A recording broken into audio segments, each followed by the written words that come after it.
Simple sentences, compound sentences and complex sentences. और इस video के थ्रू आपको ये लेसन अच्छे से समझ आ जाएगा। सो इस वीडियो को एंड तक ज़रूर देखिएगा। और अगर आप इस चैनल पर नए हैं तो हमारे चैनल को सब्सक्राइब करना मत भूलिएगा। चलिए समझते हैं कि इन सब सेंटेंसेस में डिफरेंस क्या है। Ask you few questions. 1. Do you know the difference between sentence and tense? क्या आपको सेंटेंस और टेंस में डिफरेंस पता है? Second, do you know the difference between sentence and clause? क्या आपको सेंटेंस एंड क्लॉज में डिफरेंस पता है? मैंने आपसे ये क्वेश्चंस क्यों पूछे? मैंने इसलिए पूछे क्योंकि इस लेसन के लिए इन सब की जानकारी होनी बहुत ज़रूरी है। अगर आपको इसकी नॉलेज है तो ये लेसन आपको अच्छे से समझ आ जाएगा, पर अगर नहीं है तो no need to get worry. So I explain you. What is the difference between sentence and tense? Sentence और टेंस में क्या डिफरेंस है? Sentence, a group of words that express a complete thought. Sentence words का group होता है जो आपकी complete idea को या थॉट को एक्सप्रेस करता है। मीन्स जब आप किसी से बातचीत करते हो, जो आप अपने सेंटेंसेस बोलते हो, यूटिलाइज करते हो किसी भी बात को बताने के लिए, तो उनमें जो वर्ड्स होता है वो आपका कंप्लीट ग्रुप ऑफ वर्ड्स होता है, वो कंप्लीट आइडिया देता है कि आप क्या कहना चाहते हो। उसको हम सेंटेंस बोलते हैं। टेंस क्या होता है? जो आप कंप्लीट आइडिया दे रहे हो ग्रुप ऑफ वर्ड्स में, तो उसमें जो ग्रामेटिकल स्ट्रक्चर है कि आप प्रेजेंट की बात कर रहे हो या फिर पास्ट की बात कर रहे हो या फिर फ्यूचर की बात कर रहे हो, मीन्स जो आपकी कॉन्वर्सेशन है उसमें आप किसकी बात कर रहे हो, तो वो ग्रामेटिकल स्ट्रक्चर होता है जो इंडिकेट करता है टाइम के बारे में, उसको हम टेंस कहते हैं। What is the tense? A grammatical structure that indicates time. Means जो बताता है कि आपके जो सेंटेंस है वो प्रेजेंट में है या पास्ट में है या फ्यूचर में है। फॉर एग्जाम्पल, अब ये सेंटेंस है आई लव केक। तो ये सेंटेंस है, इसमें आई जो है वो सब्जेक्ट है, लव एक वर्ब है और केक एक ऑब्जेक्ट है। दिस इज़ अ सेंटेंस, क्योंकि ये कंप्लीट आइडिया बता रहा है कि मैं केक को पसंद करता हूँ।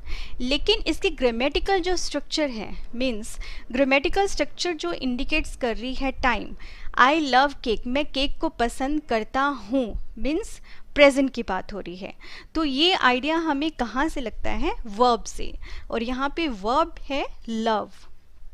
लव जो है वो फर्स्ट फॉर्म है, और फर्स्ट फॉर्म जो होती है वर्ब की वो प्रेजेंट को डिफाइन करती है। ये प्रेजेंट सिंपल टेंस है। Next one is what is the difference between sentence and clause? देखा जाए ये दोनों ही ग्रुप ऑफ वर्ड्स हैं,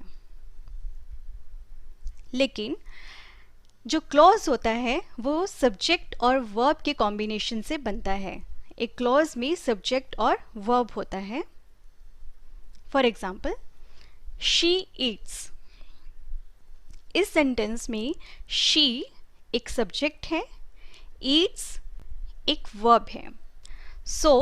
सब्जेक्ट और वर्ब क्लॉज बना रहा है, तो शी ईट्स एक क्लॉज है।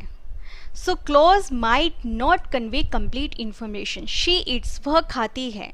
ज़रूरी नहीं है कि क्लॉज एक सेंटेंस की तरह होता है, और जैसे कि हमें पता है क्लॉज एक सेंटेंस की तरह होता है, लेकिन क्लॉज जो होता है वो कंप्लीट थॉट को एक्सप्रेस भी कर सकता है और एक्सप्रेस नहीं भी कर सकता है, लेकिन जो सेंटेंस होता है वो कंप्लीट थॉट को एक्सप्रेस करता है। Sentence conveys complete information and consists of one or two clauses. Sentence में वन और टू क्लॉजेज हो सकते हैं, लेकिन क्लॉज में कभी भी सेंटेंस नहीं होता है। चलिए हम एग्जाम्पल्स के थ्रू समझते हैं इसे। For example, she said what you told her. उसने कहा जो तुमने उससे कहा। इस सेंटेंस में शी एक सब्जेक्ट है, सैड एक वर्ब है। तो इस सेंटेंस के टू पार्ट्स हो गए।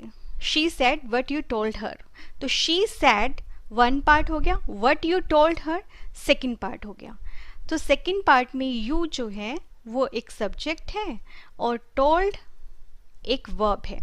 तो इस कंप्लीट सेंटेंस के जो टू पार्ट्स हैं वो टू क्लॉजेज हैं, और जो टू क्लॉजेज हैं वो एक दूसरे पे डिपेंडेंट हैं, और ये टू क्लॉजेज में वर्ब और सब्जेक्ट यहाँ पे शो हो रहा है। तो आपको इससे पता लगता है कि सेंटेंस जो होता है वो कंसिस्ट कर सकता है वन या टू क्लॉजेस, डिपेंड करता है कि वो क्या इंफॉर्मेशन दे रहा है। अगर उसका वन सेंटेंस में ही इंफॉर्मेशन कन्वे हो जाती है तो वन क्लॉज में भी कंप्लीट हो सकता है, अगर नहीं होती है तो टू क्लॉजेस की भी ज़रूरत पड़ सकती है। सो इस सेंटेंस के थ्रू आपको शो हो रहा है कि टू जो क्लॉजेस हैं वो वन कंप्लीट सेंटेंस बना रहे हैं। सो देखिए यहाँ पे सब्जेक्ट और वर्ब एक क्लॉज बना रहा है और सब्जेक्ट वर्ब सेकेंड क्लॉज बना रहा है। सो टू क्लॉजेस जो हैं वो एक कंप्लीट सेंटेंस बना रहे हैं। So this is all about sentence and clause. So there are two types of clause. तो क्लॉज जो होते हैं वो टू टाइप्स के होते हैं। First one is independent clause and the second one is dependent clause. Independent means जो किसी पे डिपेंड नहीं करता। A clause that express a complete thought and makes a sense by itself। वो क्लॉज जो एक कंप्लीट आइडिया कन्वे करता है। जैसे कि हमने पीछे भी पढ़ा था कि क्लॉज जो होता है वो या तो कंप्लीट आइडिया देता है या तो नहीं देता है।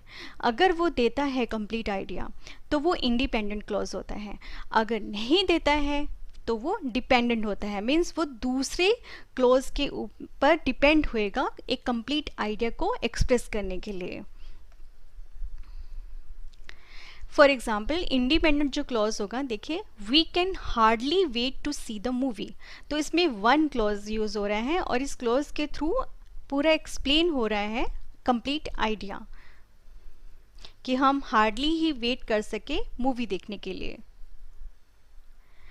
और अगर टाइप्स देखते हैं जो इंडिपेंडेंट क्लॉज होता है उसमें है नाउन क्लॉज, इसका एक टाइप है।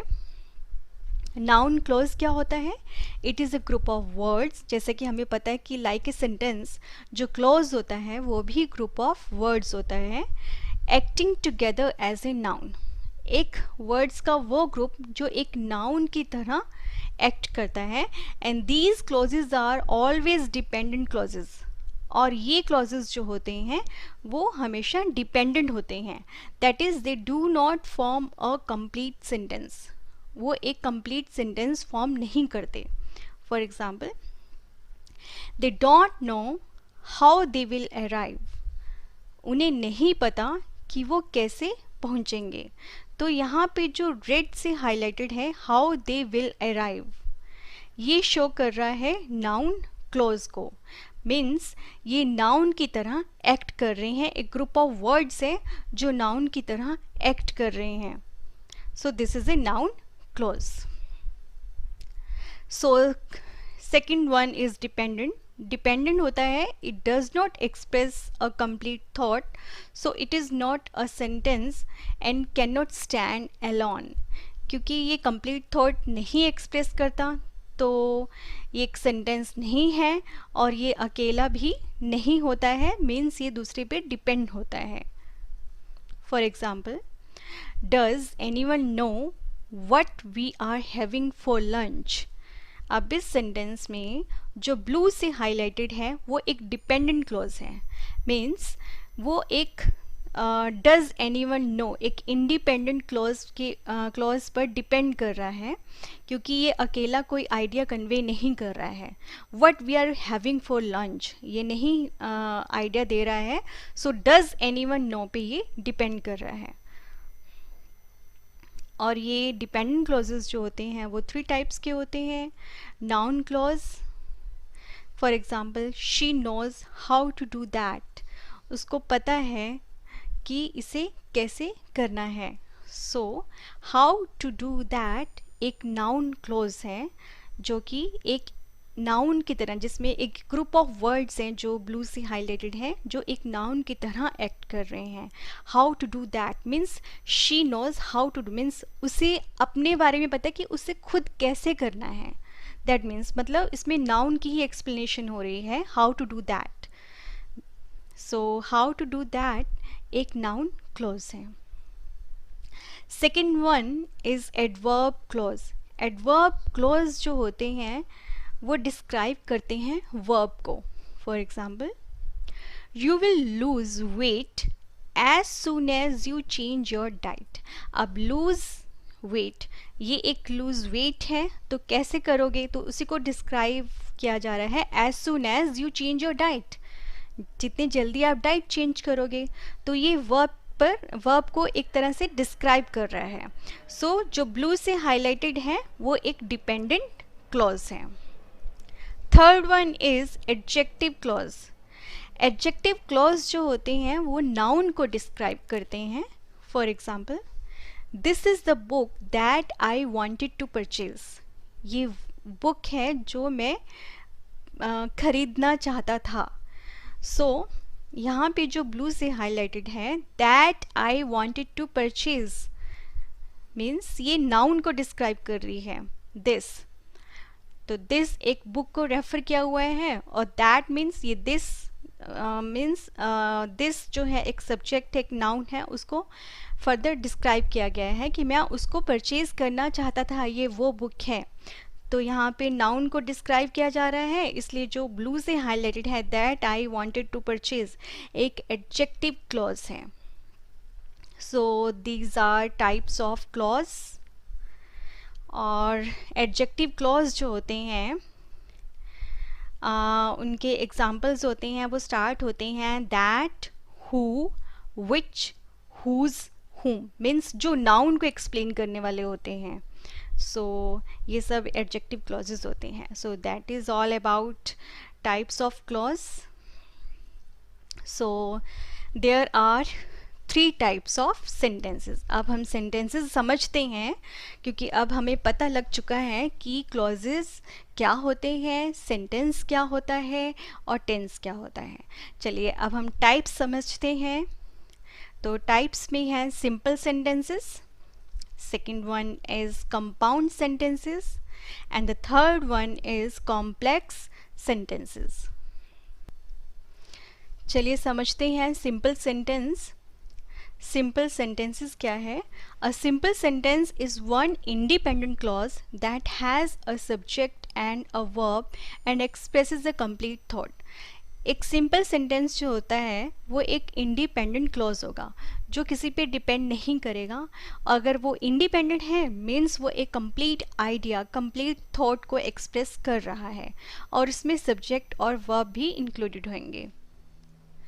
और जो सब्जेक्ट होगा वो हो सकता है नेम ऑफ 1 पर्सन और 2 पर्सन्स. फॉर एग्ज़ाम्पल, अगर आप 1 पर्सन लेते हो तो इसमें आप जैसे रिकी, विक्की, किसी का भी नेम ले सकते हो. अगर 2 पर्सन्स हैं, for example Ricky and I, तो इस तरह से आप यूज़ कर सकते हो. वर्ब जो इसमें इंक्लूडेड होती है, verb means a word use to describe an action. वो वर्ड जो एक एक्शन को डिस्क्राइब करता है. लेकिन सिंपल सेंटेंसेस जो होते हैं वो या तो विदाउट वर्ब होते हैं या विद वर्ब होते हैं. अगर वो विदाउट वर्ब होते हैं तो उनमें हेल्पिंग वर्ब्स होती हैं. For example, is, are, am, was, were, has, have, can. और ये जो हेल्पिंग वर्ब्स होती हैं ये एक तरह से दूसरे की क्वालिटी बताने के लिए यूज़ की जाती हैं. और इज़, आर, एम एक प्रेजेंट थॉट को कन्वे करने के लिए यूज़ किया जाता है. वॉज और वर पास्ट के लिए यूज़ किया जाता है.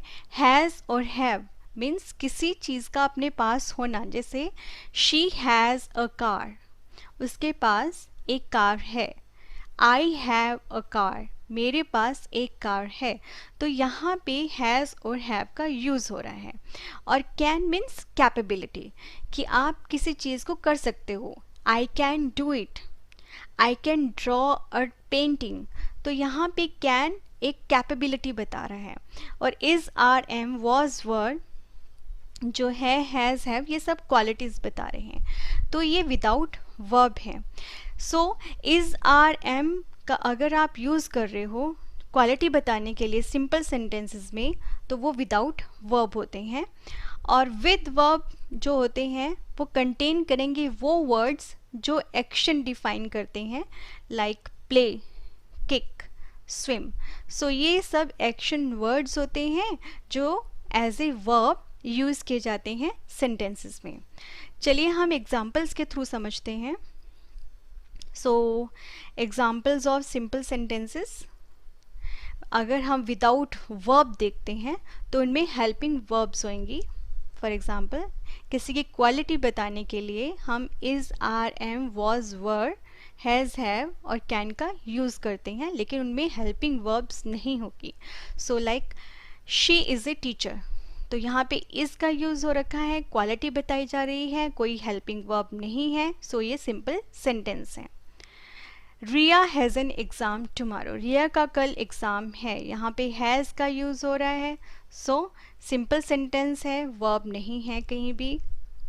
My father is an excellent cook, यहाँ पे क्वालिटी बताई जा रही है, वर्ब नहीं है, इज़ का यूज़ हो रहा है, so this sentence is a simple sentence. She was my best friend, यहाँ पे भी वॉज का यूज़ हो रहा है, पास्ट की बात हो रही है और वर्ब नहीं है, सो ये सिंपल सेंटेंस है। It was a dark night, और यहाँ पे भी वॉज का यूज़ हो रहा है, so this is a simple sentence, कल डार्क नाइट थी। So simple sentences with verb जो कंटेन करेंगे एक्शन।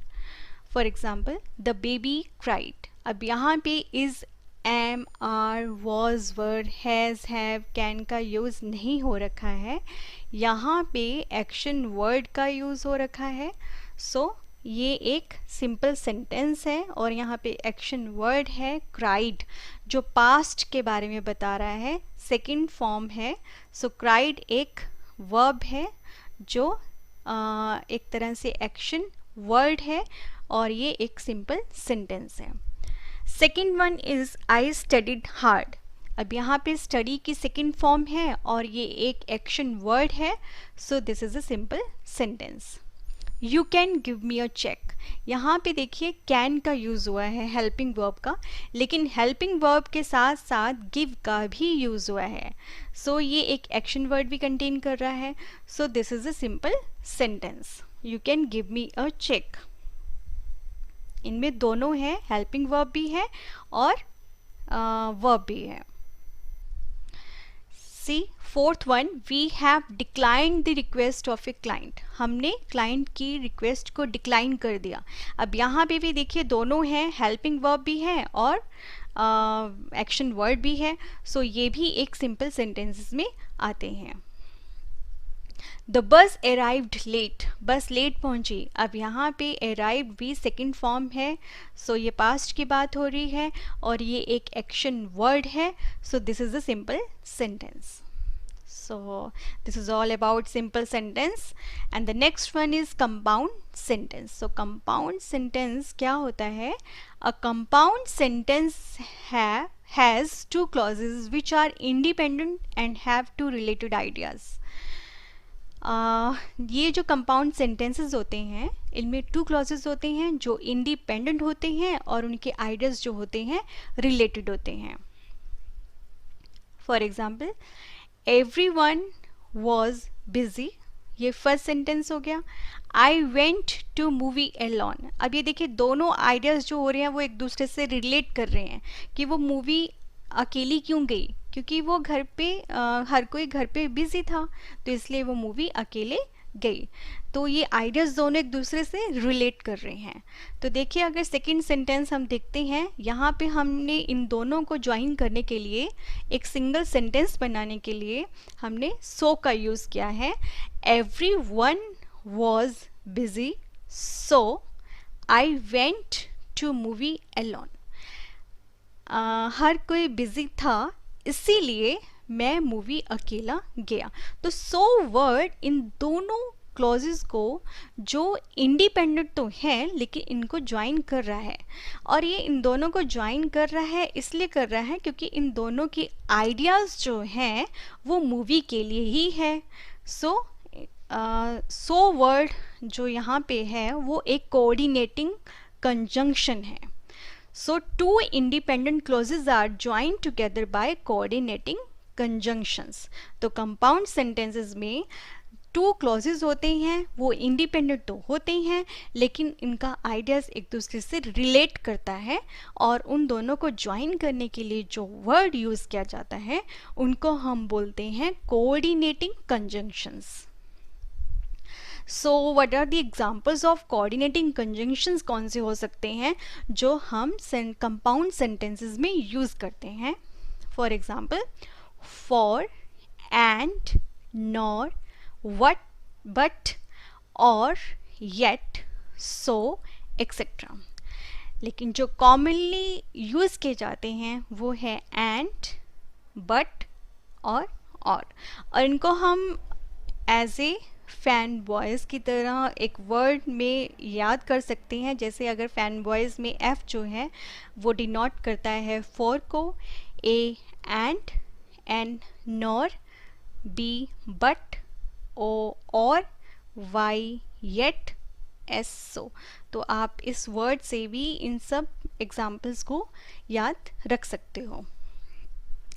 अच्छा, आपको एक इसमें नोटिस करना पड़ेगा कि जैसे आपने सो वर्ड ज्वाइन किया है ऊपर सेंटेंस में, एवरी वन वॉज बिजी, फिर आपने कॉमा लगाया, so I went to movie alone. तो इस सेंटेंस में देखिए जो कॉमा है वो एक कोऑर्डिनेटिंग कंजंक्शन से पहले यूज़ हो रखा है। तो आपने जब भी कंपाउंड सेंटेंस बनाना है जिसमें टू क्लॉजेस को ज्वाइन करोगे तो कोऑर्डिनेटिंग कंजंक्शन से पहले कॉमा ज़रूर यूज़ करना है। The sentence should contain a comma before the coordinating conjunction for correct punctuation. ठीक है, तो करेक्ट पंक्चुएशन के लिए आपने कॉमा का यूज़ करना है लेकिन कोऑर्डिनेटिंग कंजंक्शन से पहले। सो चलिए अब एग्जाम्पल्स देखते हैं कंपाउंड सेंटेंसेस के। First one is, I really need to go to work but I am too sick to drive. मैं रियली वर्क के लिए जाना चाहता हूँ लेकिन मैं बहुत ही बीमार हूँ ड्राइव करने के लिए। तो ये दोनों सेंटेंसेस एक दूसरे से रिलेट कर रहे हैं, इंडिपेंडेंट हैं, लेकिन बट जो है इन दोनों को ज्वाइन कर रहा है। So this is a compound sentence. Everyone was busy so I went to the movie alone. तो यहाँ पे सो भी एक कोऑर्डिनेटिंग कंजंक्शन है जो दोनों को ज्वाइन कर रहा है। So this is a compound sentence. Cats are good pets for they are clean. Cats जो हैं वो गुड पेट्स हैं इसलिए वो क्लीन है। तो यहाँ पे फॉर वर्ड एक कोऑर्डिनेटिंग कंजंक्शन है जो दोनों को ज्वाइन कर रहा है। Should we start class now, comma, और what, wait for everyone to get there.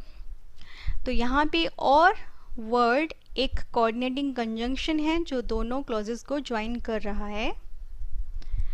I am counting my calories yet I really want dessert। मैं अपनी कैलोरीज काउंट कर रहा हूँ फिर भी मैं डिज़र्ट चाहता हूँ। तो यहाँ पे yet एक वर्ड है, एक कोऑर्डिनेटिंग कंजंक्शन है जो दोनों क्लॉजेस को ज्वाइन कर रहा है, और ये दोनों क्लॉजेस क्या हैं? इंडिपेंडेंट क्लॉजेस हैं, दोनों में रिलेटेड आइडियाज़ हैं। So these are compound sentences. Next one is complex sentence. Complex sentence क्या है? Complex sentences contain an independent clause and at least one dependent clause. Complex sentences जो होते हैं उनमें एक independent clause होगा और at least one dependent clause होगा। For example, my mother smiled when I made dinner, जब मैंने डिनर बनाया मेरी मम्मा ने स्माइल किया। और इस सेंटेंस में देखिए माई मदर स्माइल्ड, यहाँ पे टू क्लॉजेस हैं। तो माई मदर स्माइल्ड, मेरी मदर ने स्माइल किया, तो ये एक कंप्लीट थॉट दे रहा है। सो ये इंडिपेंडेंट क्लॉज हो गया। और व्हेन आई मेड डिनर, तो व्हेन मीन्स कोई क्वेश्चन है और ये एक तरह से डिपेंडेंट है, तो ये एक डिपेंडेंट क्लॉज है जिसका मीनिंग कंप्लीट थॉट जो है वो एक्सप्रेस नहीं कर रहा। सो ये एक डिपेंडेंट क्लॉज है। और when I made dinner my mother smiled, देखिए जो फर्स्ट मैंने सेंटेंस लिखा है वो सब स्टार्टिंग में ही my mother smiled when I made dinner, तो यहाँ पे जो इंडिपेंडेंट क्लॉज है वो फर्स्ट पोजीशन पे है, उसके बाद मैंने डिपेंडेंट क्लॉज लगाया। तो इनकी पोजीशन आप कहीं भी कर सकते हो। तो व्हेन आई मेड डिनर, तो यहाँ पे डिपेंडेंट क्लॉज को मैंने आगे कर दिया। उसके बाद आपको जब आप डिपेंडेंट क्लॉज आगे लगाते हो आपको कॉमा का यूज़ करना पड़ेगा, उसके बाद आपको इंडिपेंडेंट क्लॉज का यूज़ करना है। So when I made dinner comma my mother smiled. So when is a subordinating conjunction joins independent clause to a dependent clause, subordinating conjunction जो means दोनों की ideas को join कर रहा है और ये join करता है independent clause को dependent clause से। So इसको हम बोलते हैं subordinating conjunction। So examples हैं इसके because, after, if, since, when, while। चलिए हम एग्जाम्पल्स देखते हैं कॉम्प्लेक्स सेंटेंसेस के।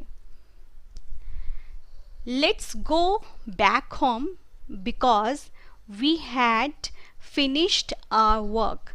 अब यहाँ पे जो ब्लू से हाईलाइटेड है वो एक डिपेंडेंट क्लॉज है क्योंकि वो बिकॉज से स्टार्ट हुआ है। So let's go back home because we had finished our work. तो यहाँ पे स्टार्टिंग में जो इंडिपेंडेंट क्लॉज है वो हमने यूज़ किया है, तो यहाँ पे इस सेंटेंस में हम कॉमा का यूज़ नहीं करेंगे। Next one is when she was younger comma she believed in fairy tales. यहाँ पे देखिए हमने कॉमा का यूज़ किया क्योंकि हमने डिपेंडेंट क्लॉज को सबसे पहले यूज़ किया है, इसलिए हम कॉमा का यूज़ करेंगे और ये कॉम्प्लेक्स सेंटेंस है। Whenever you go, comma you can always find beauty। यहाँ पे देखिए ब्लू से हाईलाइटेड डिपेंडेंट है, डिपेंडेंट सबसे आगे है, इसीलिए हमने कॉमा का यूज़ किया है और ये एक कॉम्प्लेक्स सेंटेंस है।